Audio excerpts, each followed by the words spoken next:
writing is unclear or ambiguous, extrinsic evidence can come in to show what the parties meant by that term. Not to contradict, but to explain. And 5. Under the UCC, explaining or supplementing terms, this is big. Even if terms seem clear on their face, the UCC allows evidence of trade usage, industry custom, course of dealing, how these parties acted in past contracts, and course of performance, how they've acted under this contract, to explain or supplement the written terms. Context is king under the UCC. And there's a hierarchy there, right? Which context matters most? Yes. If there's a conflict, express terms in the contract control first, then course of performance under this contract, then course of dealing between the parties. Finally, trade usage in the industry. That's incredibly useful. So to recap the distinction for everyone listening, no required signed writing statute of frauds issue. Signed writing plus trying to bring in earlier conflicting discussion, parole evidence rule issue. Perfect summary. Keep those two separate in your analysis. All right, we've formed a contract, checked enforceability, statute of frauds, and figured out what evidence matters, parole evidence rule. Now, let's get to the performance itself. What about actually doing the duties, or what happens if a duty gets excused? This is the first E in after. Excused or performed. Let's start with conditions and performance. Conditions are absolutely critical. A condition is essentially a future event that isn't certain to happen, but which must happen or not happen before a party's performance becomes due, or which might discharge a duty that has already arisen. They act like triggers or gates for obligations. Okay. Are there different kinds? Yes. We classify them based on how they're created and when they occur. Creation first. Express conditions. These are spelled out explicitly in the contract, often using words like if, provided that, on condition that, subject to, unless. Like payment due if the house passes inspection. Exactly. And express conditions must be complied with fully and literally. Substantial compliance isn't enough for an express condition. If the inspection fails, the condition hasn't occurred and payment isn't due. Strict. What else? Implied in fact conditions. These aren't stated explicitly, but are understood as part of the agreement from the nature of the transaction or the conduct. Like, if I hire you to paint my house, it's an implied in fact condition that I have to let you onto the property to do the painting. Makes sense. And implied in law conditions, also called constructive conditions. These are supplied by the court for fairness when it seems reasonable. They're not based on the party's intent, but on promoting justice. For constructive conditions, substantial performance is generally sufficient to trigger the other party's duty. Okay, so express needs full compliance. Constructive allows substantial performance. What about timing? Precedent, subsequent. Right. Condition precedent must occur before an absolute duty to perform arises. Your inspection example. Passing inspection is precedent to the duty to pay. Condition subsequent. An event that, if it occurs after performance has begun or become due, cuts off an existing duty. Like an insurance policy that says coverage ceases if the insured starts using the property for commercial purposes. The commercial use is a condition subsequent terminating the duty to provide coverage. Concurrent conditions.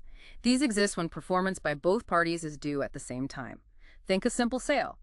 My duty to give you the goods is conditioned on your duty to pay, and vice versa, happening simultaneously. Got it. And satisfaction. If a contract requires performance to the satisfaction of one party? Good question. The standard depends.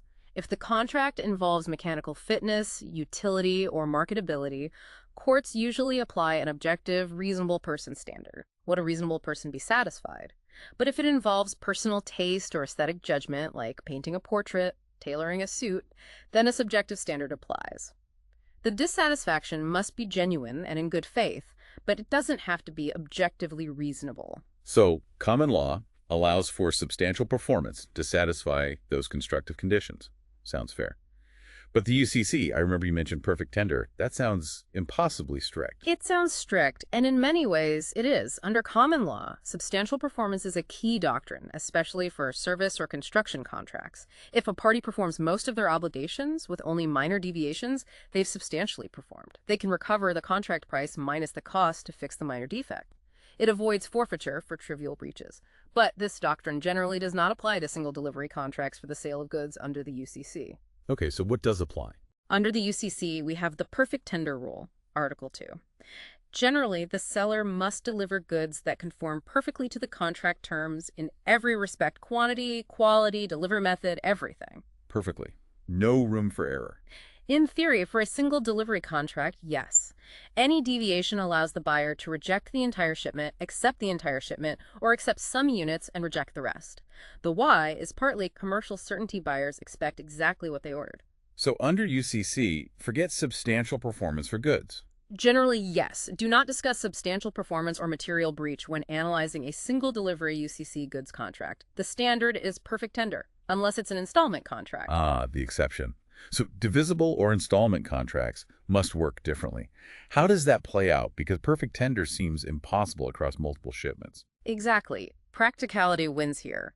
Under common law, a divisible contract is one where performance is split into parts, with payment apportioned. You can recover for the parts you perform correctly. Under the UCC, an installment contract is one authorizing delivery in separate lots to be separately accepted. Here, the perfect tender rule does not apply. Okay, so what's the standard for installments?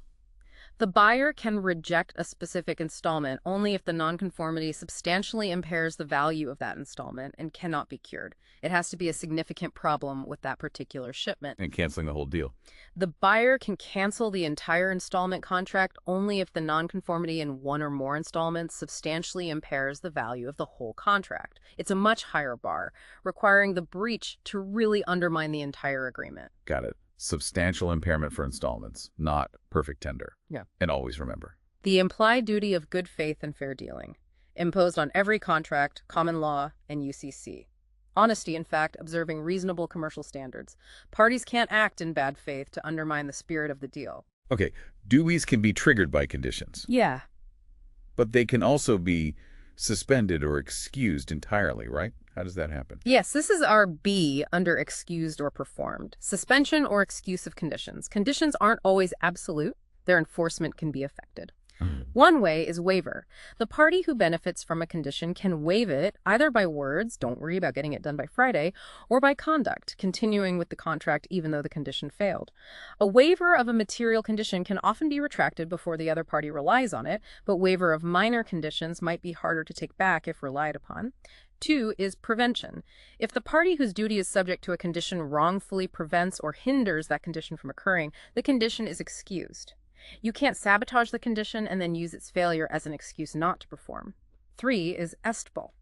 If a party indicates they're waiving a condition and the other party reasonably relies on that waiver to their detriment, the waiving party may be stopped, prevented, from later asserting the condition. Fairness again. Makes sense. You can't benefit from your own bad act or pull the rug out after someone relies on your waiver. Okay, what happens when a party just doesn't perform a duty once it's due? That's a breach of contract. Yeah. What's the critical difference between a material breach and a minor breach under common law? Yes. Once a duty is absolute and unexcused, failure to perform is a breach. Under common law, the key distinction is material breach versus minor breach. Material means? A material breach is significant. It deprives the non-breaching party of the substantial benefit they bargained for. It goes to the heart of the contract. If a material breach occurs, the non-breaching party is excused from their own performance obligations and can sue for total damages. So they can walk away and sue. Correct. A minor breach, on the other hand, means the breaching party has substantially performed, but there's still some small deviation. The non-breaching party gets the substantial benefit of the bargain, but not quite the full benefit. Here, the non-breaching party is not excused from performing. They must still perform their side, but they can sue for damages caused by the minor breach. So minor breach still have to perform, but can sue for the difference. Material breach can stop performing and sue for everything. That's the essence of it under common law. And remember our UCC note. For single delivery goods contracts, any nonconformity is generally a breach allowing rejection. Perfect tender. So material breach analysis doesn't usually apply there, only for installment contracts. Got it. Now, sometimes you see a breach coming before performance is even due. That's anticipatory repudiation, right? And then there's something called prospective inability to perform. What's the difference, and how do you handle them? These are crucial concepts for dealing with problems before the performance date arrives. Anticipatory repudiation, or anticipatory breach, applies usually to bilateral contracts. It occurs when one party, before performance is due, makes a clear and unequivocal statement or takes action indicating they will not or cannot perform. Clear and unequivocal, not just expressing doubts. Right. I might have trouble getting the materials is probably not enough. I absolutely will not deliver the goods, or selling the unique goods to someone else. That's repudiation. Okay. If that happens, what can the non-breaching party do? They have options. 1. Treat the repudiation immediately as a total breach and sue for damages. 2. Suspend their own performance and wait and see if the repudiator changes their mind while urging performance. 3. Ignore the repudiation. Risky.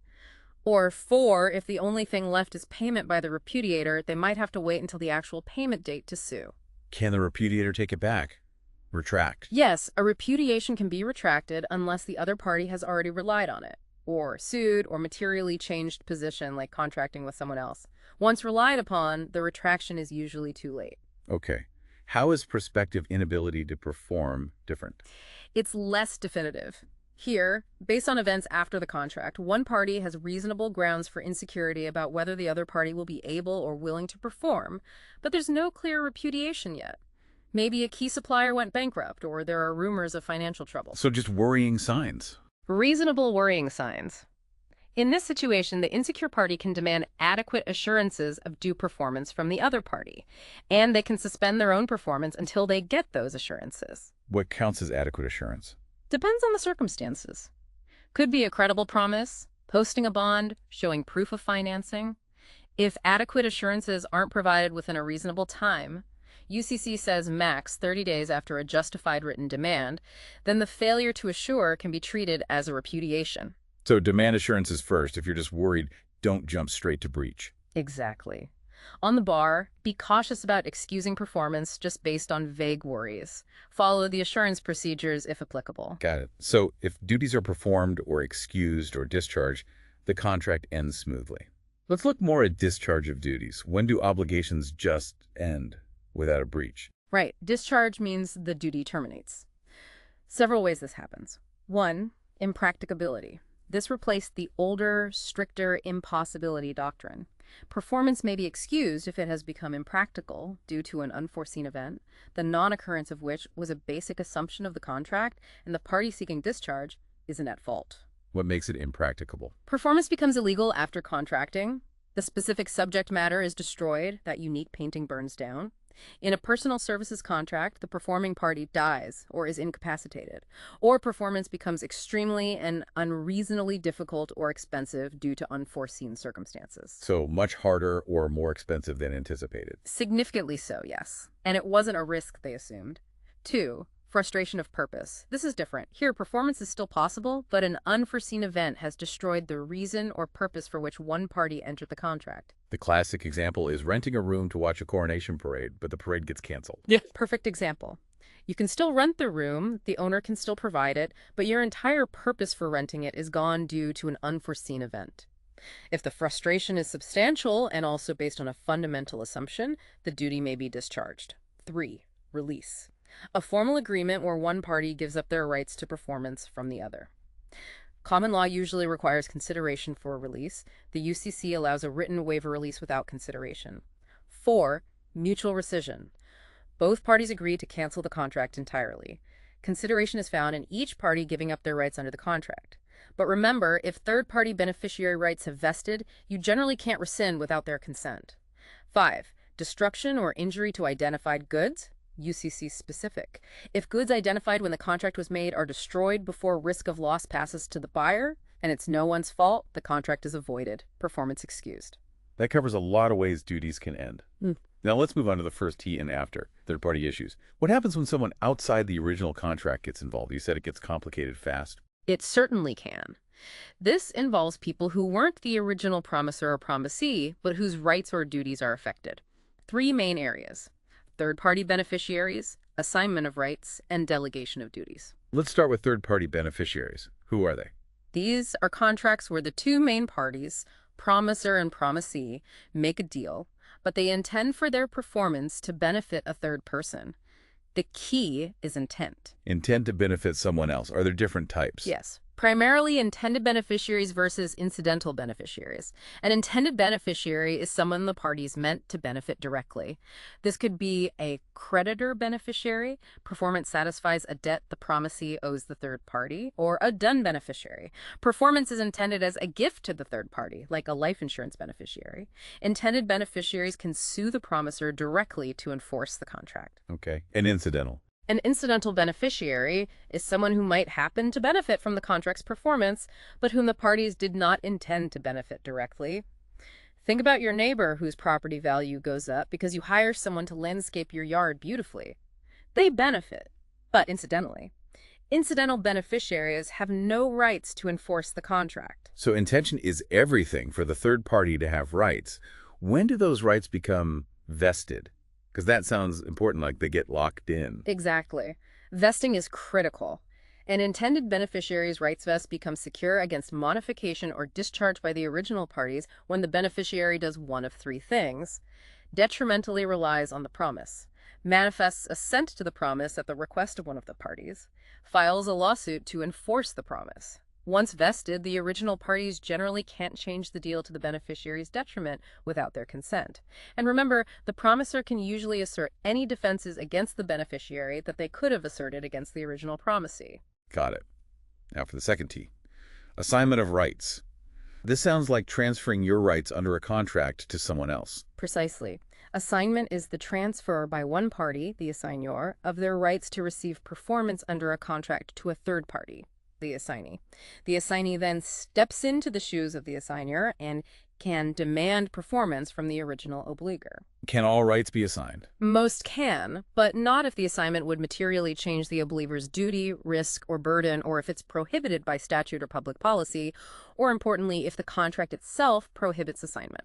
What if the contract just says, this contract may not be assigned? Does that block everything, or is there a nuance? Seems a common phrasing. Good catch.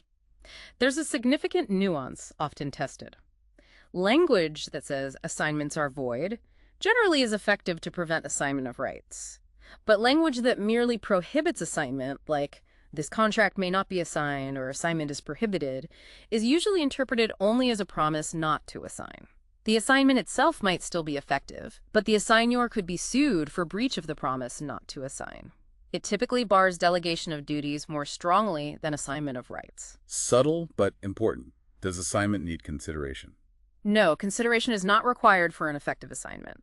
However, an assignment given for consideration is irrevocable, whereas a gratuitous assignment, a gift, is generally revocable by the assigner unless the assignee has already relied on it or received performance. Okay, and the flip side is delegation of duties, transferring the obligations. Exactly.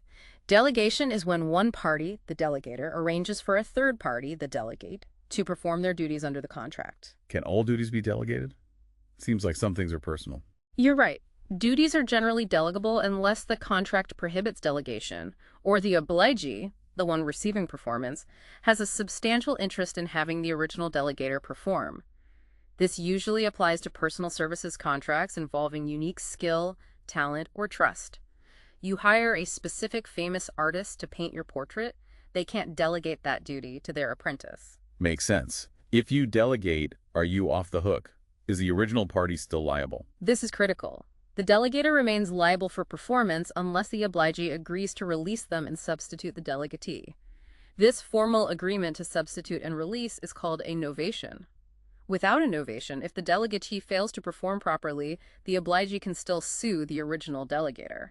So delegation doesn't automatically release you. You're still ultimately responsible unless there's a novation. Correct. And under the UCC, the other party can treat a delegation as grounds for insecurity and demand assurances from the delegatee. All right, this brings us to the final, and often most tested are in after remedies. The moment of truth. If a contract is formed, enforceable, duties weren't excused, and someone breaches, what can the non-breaching party actually do about it? Let's talk damages, equitable relief, UCC specifics. This is indeed where the rubber meets the road. Contract remedies aim primarily to compensate the non-breaching party for their losses, putting them in the position they would have been in had the contract been fully performed. This is the principle of expectation damages, or the benefit of the bargain. Okay, so how do we calculate that? The general formula for compensatory damages is expectation damages plus consequential damages plus incidental damages, losses avoided mitigated by the non-breaching party. Let's break that down. Expectation damages. Expectation damages aim to give the plaintiff the benefit of their bargain. What financial position would they be in if the promise had been kept? These must be calculated with reasonable certainty. If they're too speculative, like lost profits for a brand new business with no track record, the court might award reliance damages instead. Give me an example. Simple one. You contract to buy widgets for $100. Seller breaches. You have to buy equivalent widgets elsewhere for $120. Your expectation damages are $20, the extra amount it cost you to get the benefit of your original bargain. For construction, it's often the cost to repair defective work. For real estate, the difference between contract price and market value. Okay. Consequential damages. Those sound indirect. They are. Consequential damages, or special damages, are losses that result from the breach due to the non-breaching party's particular circumstances. They go beyond the standard loss in value. Think lost profits on a resale contract the breaching party knew about, or damage to other property caused by faulty goods. The key requirement: they must have been reasonably foreseeable to the breaching party at the time of contracting. Foreseeable. Either they flow naturally from the breach, or the breaching party was specifically told about the special circumstances. And like expectation damages, they must be proven with reasonable certainty, not speculative. And a UCC note. Generally, only buyers can recover consequential damages under Article 2. Sellers usually look elsewhere. Got it. And incidental damages. Incidental damages are the direct, out-of-pocket costs incurred because of the breach in dealing with the breach itself, like costs of inspecting rejected goods, storing them, finding a replacement seller for buyer, or costs of stopping delivery or reselling goods for seller. They're the logistical costs of coping with the breach. Okay, so that covers the basic damage formula. What about those clauses in the contract that specify damages in advance? Liquidated damages, are they enforceable? Sometimes. Liquidated damages clauses state a specific amount to be paid upon breach. They are enforceable only if 1. Damages were difficult to estimate accurately at the time of contracting, and 2. The amount stipulated is a reasonable forecast of the likely damages, not wildly disproportionate. What if it's too high? If the amount is excessive and looks like it's meant to punish rather than compensate, courts will strike it down as an unenforceable penalty. The law disfavors penalties in contract. What about other damages, like punitive damages or attorney's fees? Do you get those in contract cases? Punitive damages are almost never awarded for breach of contract alone. The breach must typically also involve independent tortious conduct, like fraud or malice. Contract law is about compensation, not punishment.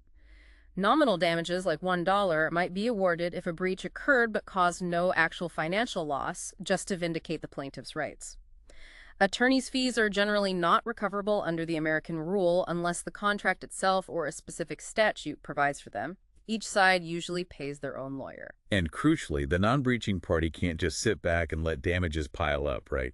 Mitigation. Absolutely critical. The non-breaching party has a duty to mitigate damages. They must take reasonable steps to avoid or minimize their losses after the breach without undue risk, burden, or humiliation. Failure to mitigate means they cannot recover for those damages they could have reasonably avoided. For employment contracts, this usually means seeking comparable employment. Okay, damages aim to give the benefit of the bargain. What about getting back what you already gave or covering expenses? Restitution and reliance. Yes, these are alternative measures of recovery. Restitutionary recovery aims to prevent unjust enrichment by making the defendant pay back the value of any benefit the plaintiff conferred on them. It's measured by the value of the benefit received. It can be sought by the non-breaching party, or sometimes even by the breaching party, to recover for partial performance minus the damages they cause. And reliance. Reliance damages aim to put the non-breaching party back in the position they were in before the contract was made. They cover expenses incurred in reasonable reliance on the contract. This is often used when expectation damages are too speculative. You can typically get either expectation or reliance damages, but not both for the same loss. When money just isn't enough, there's specific performance. Forcing the party to actually do what they promised. When is this available? It's an equitable remedy, granted only when monetary damages are inadequate.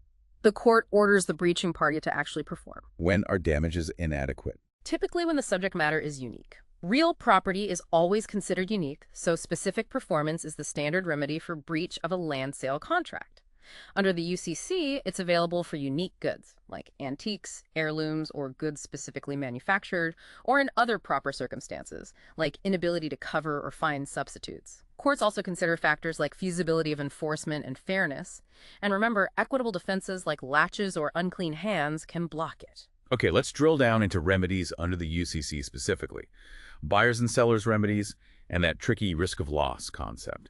The UCC provides a detailed scheme. Buyer's remedies. If the seller breaches, fails to deliver, repudiates, delivers non-conforming goods, the buyer can, generally, cancel the contract, cover. Buy substitute goods and recover the difference between cover price and contract price, plus incidentals consequentials minus expenses saved. Recover damages for non-delivery. Difference between market price and contract price, plus incidentals consequentials minus expenses saved. Recover damages for non-delivery.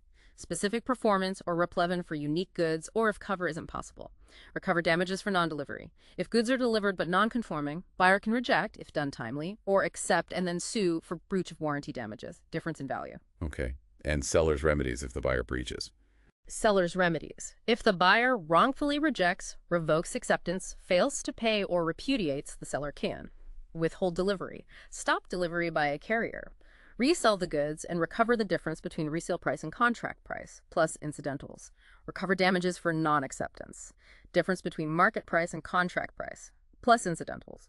Or, if that's inadequate, like for a lost volume seller, recover lost profits, recover the full price. Only in specific situations if buyer accepted goods, if conforming goods lost damaged after risk passed to buyer, or if seller can't reasonably resell identified goods, recover the full price, cancel the contract. Now, risk of loss. This determines who is responsible if goods are damaged or destroyed before the buyer gets them. How does that work? Crucial UCC concept. The approach is tiered. 1. Check the contract agreement first.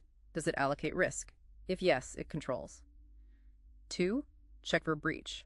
If either party breaches, the breaching party generally bears the risk of loss to the extent of any deficiency in the other party's insurance. 3. If no agreement and no breach, it depends on how delivery was arranged. Shipment contract, default if unspecified, FOB seller. Risk passes to buyer when goods are delivered to the carrier. Seller's job is done once shipped. Destination contract, FOB buyer. Risk passes to buyer only when goods are tendered at the specified destination. Seller bears risk during transit. Other cases, no carrier. If seller is a merchant, risk passes when buyer takes physical possession. If seller is not a merchant, risk passes on tender of delivery, making goods available. Got it. Contract, breach, then delivery terms, and a quick note on the UCC statute of limitations. Yes. For a breach of sales contracts or warranties under Article 2, the lawsuit must be started within 4 years after the breach occurs. Parties can agree to shorten it to no less than 1 year, but they cannot extend it. Okay, beyond money damages and specific performance, any other equitable remedies we should touch on? Briefly, reformation, which we mentioned, correcting the writing to match the parties' true agreement.